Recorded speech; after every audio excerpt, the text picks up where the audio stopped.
जय श्री राधे कृष्ण। आप सभी का हमारे YouTube चैनल पे बहुत बहुत स्वागत है। आइए आज सुनते हैं वैशाख पूर्णिमा तिथि के दिन सत्यनारायण व्रत की कथा। हिंदू धर्म में वैशाख पूर्णिमा तिथि का बड़ा ही विशेष महत्व होता है। वैशाख मास जो कि भगवान विष्णु को प्रिय है और खास करके पूर्णिमा तिथि के दिन इस दिन स्नान करना, दान करना, भगवान विष्णु का पूजन करना, माता लक्ष्मी का पूजन करना, भगवान सत्यनारायण का पूजन करना, यह बड़ा ही पुण्यदायक और लाभकारी माना गया है। जो भी भक्त सच्ची श्रद्धा के साथ पूर्णिमा तिथि के दिन भगवान सत्यनारायण का पूजन करते हैं, व्रत को रखते हैं, सत्यनारायण व्रत का कथा श्रवण करते हैं, उनके सभी पाप और ताप नष्ट हो जाते हैं तथा सभी प्रकार के सुख और समृद्धि की प्राप्ति होती है। आप सभी भक्तों को वैशाख पूर्णिमा की ढेर सारी शुभकामनाएं। आप सभी के जीवन में लक्ष्मी नारायण की कृपा से आप सभी को सभी प्रकार के सुख और समृद्धि की प्राप्ति हो। तो आइए सुनते हैं वैशाख पूर्णिमा तिथि के दिन सत्यनारायण व्रत की कथा। अगर आप वैशाख पूर्णिमा के उपलक्ष्य में भगवान सत्यनारायण की कथा के लिए अगर अन्नदान, वस्त्र दान आदि के लिए ब्राह्मण दक्षिणा देना चाहते हो तो आप अपने श्रद्धा और सामर्थ्य के अनुसार हमें डिस्क्रिप्शन में जाकर के वहां से गूगल पे, फोन पे या अकाउंट नंबर के माध्यम से आप अपने श्रद्धा और सामर्थ्य के अनुसार हमें ब्राह्मण दक्षिणा प्रदान कर सकते हैं। तो आइए सुनते हैं श्री सत्यनारायण व्रत की कथा। तो बोलिए प्रेम से श्री सत्यनारायण स्वामी की जय। प्रथमो अध्याय। एक समय की बात है कि नैमिषारण्य तीर्थ में शौनकादि 88,000 ऋषियों ने श्री सूत जी से पूछा कि हे प्रभु, इस कली काल में वेद विद्या रहित मनुष्यों को प्रभु भक्ति किस प्रकार मिल सकती है तथा उनका उद्धार कैसे होगा। हे मुनि श्रेष्ठ, कोई ऐसा तप बताइए जिससे थोड़े समय में ही पुण्य मिले और मनोवांछित फल भी मिल जाए। इस प्रकार की कथा सुनने की हम इच्छा रखते हैं। सर्व शास्त्रों के ज्ञाता श्री सूत जी बोले कि हे वैष्णवों में पूज्य, आप सभी ने प्राणियों के हित की बात पूछी है, इसलिए मैं एक श्रेष्ठ व्रत को आप लोगों को बतलाऊंगा जिसे नारद जी ने लक्ष्मी नारायण जी से पूछा था और लक्ष्मीपति ने मुनि श्रेष्ठ नारद जी से कहा था। आप सब इसे ध्यान पूर्वक सुने। एक समय की बात है कि योगीराज नारद जी दूसरों के हित की इच्छा के लिए अनेकों लोकों में घूमते हुए मृत्युलोक में जा पहुँचे। वहाँ पर अनेकों योनियों में जन्मे प्रायः सभी मनुष्य को अपने कर्मों द्वारा अनेकों दुखों से पीड़ित देखा। उनका दुख देख नारद जी सोचने लगे कि कैसा यत्न किया जाए जिसके करने से निश्चित रूप से मानव के दुखों का अंत हो जाए। इस विचार पर मनन करते हुए वह विष्णु लोक में गए और वहां वह देवों के इष्ट नारायण की स्तुति करने लगे, जिनके हाथों में शंख, चक्र, गदा और पद्म थे, गले में वरमाला पहने हुए थे। स्तुति करते हुए नारद जी बोले कि हे भगवान, आप अत्यंत शक्ति से संपन्न हैं तथा वाणी भी आपको नहीं पा सकती। आपका आदि, मध्य तथा अंत नहीं है। निर्गुण स्वरूप सृष्टि के कारण भक्तों के दुख को दूर करने वाले हैं। आपको मेरा नमस्कार है। नारद जी की स्तुति सुन भगवान विष्णु बोले कि हे मुनि श्रेष्ठ, आपके मन में क्या बात है? आप किस काम के लिए पधारे हैं? निसंकोच हमसे कहिए। इस पर नारद मुनि बोले कि हे मृत्युलोक में अनेक योनियों में जन्मे मनुष्य अपने कर्मों के द्वारा अनेकों दुख से दुखी हो रहे हैं। हे नाथ, आप मुझ पर दया रखते तो बताइए कि वो मनुष्य थोड़े प्रयास से ही अपने दुखों से कैसे छुटकारा पा सकते हैं। भगवान श्री हरि बोले कि हे नारद, मनुष्यों की भलाई के लिए तुमने बड़ा ही उत्तम बात पूछा है, जिसके करने से मनुष्य मोह से छूट जाता है। वह बात मैं कहता हूँ, उसे सुनो। स्वर्गलोक व मृत्युलोक दोनों में एक दुर्लभ उत्तम व्रत है जो पुण्य देने वाला है। आज प्रेम वश होकर मैं उसे तुमसे कहता हूँ। श्री सत्यनारायण भगवान का यह व्रत अच्छी तरह विधान पूर्वक करके मनुष्य तुरंत ही यहाँ सुख भोग कर मरने पर मोक्ष पाता है। श्री हरि के वचन को सुनकर नारद जी बोले कि उस व्रत का फल क्या है और उसका विधान क्या है? यह व्रत किसने किया था? इस व्रत को किस दिन करना चाहिए? सभी कुछ विस्तार से बताइए। नारद जी की बातें सुनकर श्री हरि बोले, दुख व शोक को दूर करने वाला, यह सभी स्थानों पर विजय दिलाने वाला है। मानव को भक्ति व श्रद्धा के साथ शाम को श्री सत्यनारायण की पूजा धर्म परायण होकर ब्राह्मणों व बंधुओं के साथ करनी चाहिए।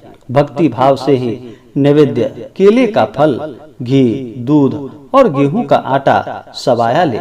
गेहूं के स्थान पर साठी का आटा, शक्कर तथा गुड़ लेकर वह सभी भक्षण योग्य पदार्थों को मिलाकर भगवान को भोग लगाए। ब्राह्मणों सहित बंधु बांधवों को भी भोजन करवाए। उसके बाद स्वयं भोजन करे। भजन कीर्तन के साथ भगवान की भक्ति में लीन हो जाए। इस तरह से सत्यनारायण भगवान का यह व्रत करने पर मनुष्य की सारी इच्छाएं निश्चित रूप से पूरी होती है। इस कलिकाल अर्थात कलियुग में मृत्युलोक में मोक्ष का यही एक सरल उपाय है। श्री सत्यनारायण व्रत कथायाम प्रथमो अध्यायः अथ द्वितीयो अध्यायः। श्री सूत जी बोले कि हे ऋषियों, जिसने पहले समय में इस व्रत को किया था, इसका इतिहास कहता हूँ, ध्यान से सुनो। सुंदर काशीपुर नगरी में एक अत्यंत निर्धन ब्राह्मण रहता था। भूख प्यास से परेशान वह धरती पर घूमता रहता था। ब्राह्मणों से प्रेम करने वाले भगवान ने एक दिन ब्राह्मण का वेश धारण कर उसके पास जाकर पूछा कि हे विप्र, नित्य दुखी होकर तुम पृथ्वी पर क्यों घूमते हो? दीनहीन ब्राह्मण बोला कि मैं निर्धन हूँ, ब्राह्मण हूँ, भिक्षा के लिए धरती पर घूमता हूँ। हे भगवान, यदि आप इसका कोई उपाय जानते हो तो मुझे बताइए। वृद्ध ब्राह्मण कहते हैं कि सत्यनारायण भगवान मनोवांछित फल देने वाले हैं, इसलिए तुम उनका पूजन करो। इसे करने से मनुष्य सभी दुखों से मुक्त हो जाता है। वृद्ध ब्राह्मण बनकर आए सत्यनारायण भगवान उस निर्धन ब्राह्मण को व्रत का सारा विधान बताकर वहां से अंतर्ध्यान हो गए। ब्राह्मण मन ही मन सोचने लगा कि जिस व्रत को वृद्ध ब्राह्मण करने को कह गए हैं, मैं उसे जरूर करूंगा। यह निश्चय करने के बाद उसे रात में नींद नहीं आई। वह सवेरे उठकर सत्यनारायण भगवान के व्रत का निश्चय कर भिक्षा के लिए चला गया। उस दिन निर्धन ब्राह्मण को भिक्षा में बहुत धन मिला, जिससे उसने बंधु बांधवों के साथ मिलकर श्री सत्यनारायण भगवान का व्रत संपन्न किया। भगवान सत्यनारायण का व्रत संपन्न करने के बाद वह निर्धन ब्राह्मण सभी दुखों से छूट गया और अनेक प्रकार की संपत्तियों से युक्त हो गया। उसी समय से यह ब्राह्मण हर माह इस व्रत को करने लगा। इस तरह से सत्यनारायण भगवान के व्रत को जो मनुष्य करेगा वह सभी प्रकार के पापों से छूटकर मोक्ष को प्राप्त होगा। जो मनुष्य इस व्रत को करेगा वह सभी दुखों से मुक्त हो जाएगा। श्री सूत जी बोले कि इस तरह से नारद जी से नारायण जी का कहा हुआ सत्यनारायण व्रत को मैंने तुमसे कहा। हे विप्रो, मैं अब और क्या कहूँ? ऋषि बोले कि हे मुनिवर, संसार में उस विप्र से सुनकर और किस किस ने इस व्रत को किया, हम सब इस बात को सुनना चाहते हैं। इसके लिए हमारे मन में श्रद्धा का भाव है। श्री सूत जी बोले कि हे मुनियों, जिसने इस व्रत को किया है वह सब सुनो। एक समय वही विप्र धन व ऐश्वर्य के अनुसार अपने बंधु बांधवों के साथ इस व्रत को करने को तैयार हुआ। उसी समय एक लकड़ी बेचने वाला बूढ़ा आदमी आया और लकड़ियां बाहर रखकर अंदर ब्राह्मण के घर में गया।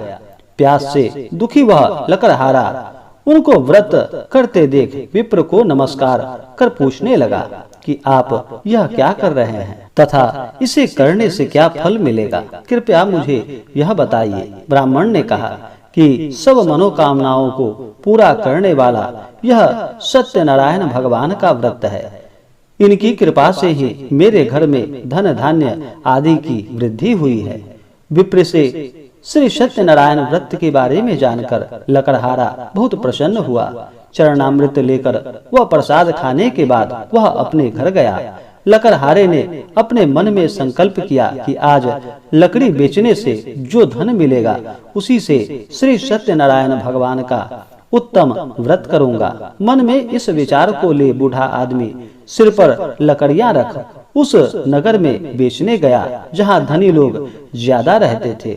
उस नगर में उसे अपनी लकड़ियों का दाम पहले से 4 गुना अधिक मिलता है। बूढ़ा प्रसन्नता के साथ दाम लेकर केले, शक्कर, घी, दूध, दही और गेहूं का आटा ले और सत्यनारायण भगवान के व्रत की अन्य सामग्रियां लेकर अपने घर गया। वहां अपने बंधु बांधवों को बुलाकर विधि विधान से श्री सत्यनारायण भगवान का पूजन और व्रत किया। इस व्रत के प्रभाव से वह बूढ़ा लकड़हारा धन और पुत्र आदि से युक्त होकर संसार के समस्त सुख भोग कर अंतकाल में वैकुंठ धाम को चला गया। श्री सत्यनारायण व्रत कथायाम द्वितीयो अध्याय अथ तृतीयो अध्याय। श्री सूत जी बोले कि हे श्रेष्ठ मुनियों, अब आगे की कथा कहता हूँ। पहले समय में उल्कामुख नाम का एक बुद्धिमान राजा था। वह सत्यवक्ता और जितेंद्रिय था। प्रतिदिन देव स्थानों पर जाता और निर्धनों को धन देकर उनके कष्ट दूर करता था। उसकी पत्नी कमल के समान मुख वाली तथा सती साध्वी थी। भद्रशिला नदी के तट पर उन दोनों ने श्री सत्यनारायण भगवान का व्रत किया। उसी समय साधु नाम का एक वैश्य आया। उसके पास व्यापार करने के लिए बहुत सा धन भी था। राजा को वह व्रत करते देखकर वह विनय के साथ पूछने लगा कि हे राजन, भक्ति भाव से पूर्ण होकर आप यह क्या कर रहे हैं? मैं सुनने की इच्छा रखता हूँ, आप मुझे बताइए। राजा बोला कि हे साधु, अपने बंधु बांधवों के साथ पुत्र आदि की प्राप्ति के लिए एक महाशक्तिमान श्री सत्यनारायण भगवान का व्रत व पूजन कर रहा हूँ। राजा के वचन सुन साधु आदर से बोले कि हे राजा, मुझे इस व्रत का सारा विधान कहिए। आपके कथानुसार मैं भी इस व्रत को करूँगा। मेरी भी संतान नहीं है और इस व्रत को करने से निश्चित रूप से मुझे संतान की प्राप्ति होगी। राजा से व्रत का सारा विधान सुन व्यापार से प्रवृत्त हो वह अपने घर गया। साधु वैश्य ने अपनी पत्नी को संतान देने वाले इस व्रत का वर्णन कह सुनाया और कहा कि जब मेरी संतान होगी तब मैं इस व्रत को करूंगा।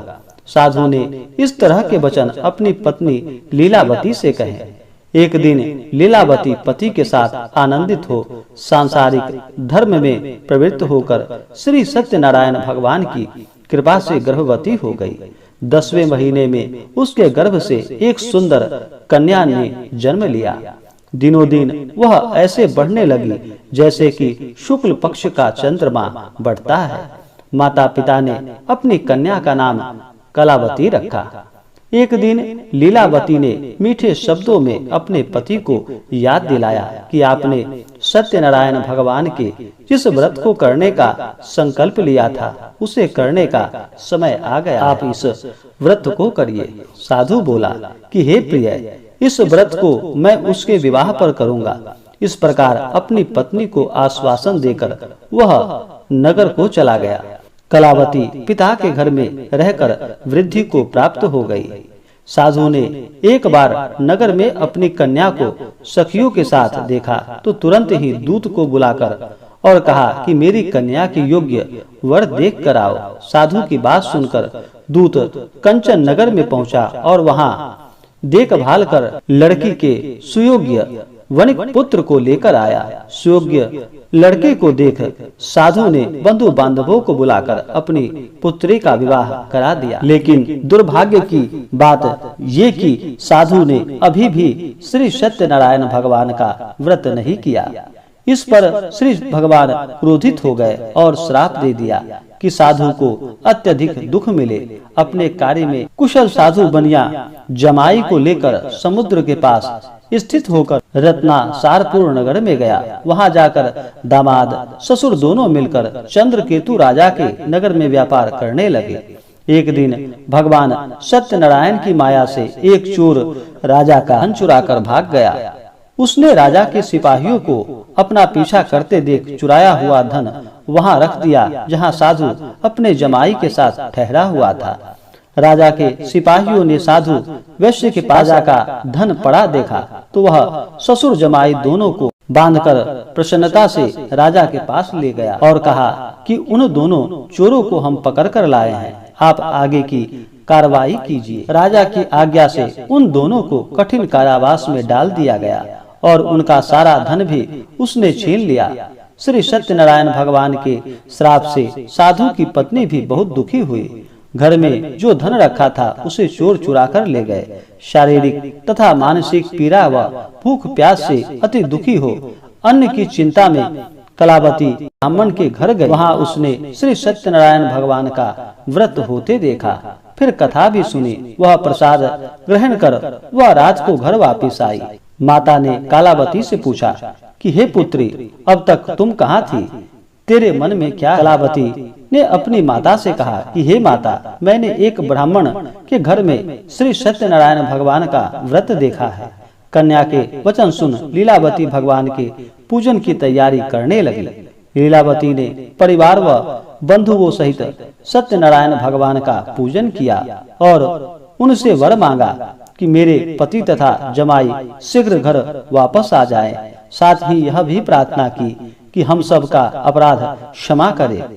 श्री सत्यनारायण भगवान इस व्रत से संतुष्ट हो गए और राजा चंद्रकेतु को स्वप्न में दर्शन देकर कहा कि हे राजन, तुम उन दोनों वैश्यों को छोड़ दो और तुमने उनका जो धन ले लिया है उसे भी वापस कर दो। अगर ऐसा नहीं किया तो मैं तुम्हारा धन, राज्य व संतान सभी को नष्ट कर दूंगा। राजा को यह सब कहकर वह अंतर्ध्यान हो गए। प्रातः काल सभा में राजा ने अपना सपना सुनाया, फिर बोला कि वणिक पुत्रों को कैद से मुक्त कर सभा में ले आओ। दोनों ने आते ही राजा को प्रणाम किया। राजा मीठी वाणी में बोला कि हे महानुभावों, भाग्यवश ऐसा कठिन दुख तुम्हें प्राप्त हुआ है, लेकिन अब तुम्हें कोई भय नहीं है। ऐसा कहकर राजा ने उन दोनों को नए वस्त्राभूषण भी पहनाए और जितना धन लिया था उससे 2 गुना धन उसे वापस कर दिया। दोनों वैश्य अपने घर को चल दिए। श्री सत्यनारायण व्रत कथायाम तृतीयो अध्याय अथ चतुर्थो अध्याय। श्री सूत जी बोले, वैश्य ने मंगलाचार कर अपनी यात्रा आरंभ की और अपने नगर की ओर चल दिए। उनके थोड़ी दूर जाने पर एक दंडी वेशधारी श्री सत्यनारायण ने उनसे पूछा कि हे साधु, तेरी नाव में क्या है? अभिमानी वणिक हंसता हुआ बोला कि हे दंडी, आप क्यों पूछते हो? क्या धन लेने की इच्छा है? मेरी नाव में तो बेल व पत्ते भरे हुए। वैश्य के कठोर वचन को सुनकर भगवान बोले, तुम्हारा वचन सत्य हो। दंडी ऐसा वचन कहकर वहां से दूर चले गए। कुछ दूर जाकर समुद्र के किनारे बैठ गए। दंडी के जाने के बाद साधु वैश्य ने नित्य क्रिया के पश्चात नाव को ऊंची उठते देखकर अचंभा माना और नाव में बेल पत्ते आदि देखकर वह मूर्छित हो जमीन पर गिर पड़ा। मूर्छा खुलने पर वह अत्यंत शोक में डूब गया तथा उसका दामाद बोला कि आप शोक न मनाएं, यह दंडी का श्राप है, इसलिए हमें उनकी शरण में जाना चाहिए, तभी हमारी मनोकामना पूरी होगी।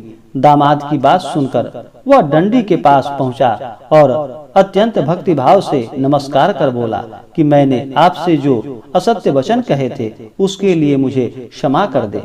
ऐसा कहकर महान शोकातुर होकर रोने लगा। तब दंडी भगवान बोले कि हे वणिक पुत्र, मेरी आज्ञा से बार बार तुम्हें दुख प्राप्त हुआ है, तू मेरी पूजा से विमुख हुआ है। साधु बोला कि हे भगवान, आपकी माया से ब्रह्मा आदि देवता भी आपके रूप को नहीं जानते, तब मैं अज्ञानी कैसे जान सकता हूँ? आप प्रसन्न होइए, अब मैं सामर्थ्य के अनुसार आपकी पूजा करूँगा। मेरी रक्षा करो और पहले के समान नौका में धन भर दो। साधु वैश्य के भक्ति पूर्ण वचन को सुनकर भगवान प्रसन्न हो गए और उसकी इच्छानुसार वरदान देकर वहां से अंतर्ध्यान हो गए।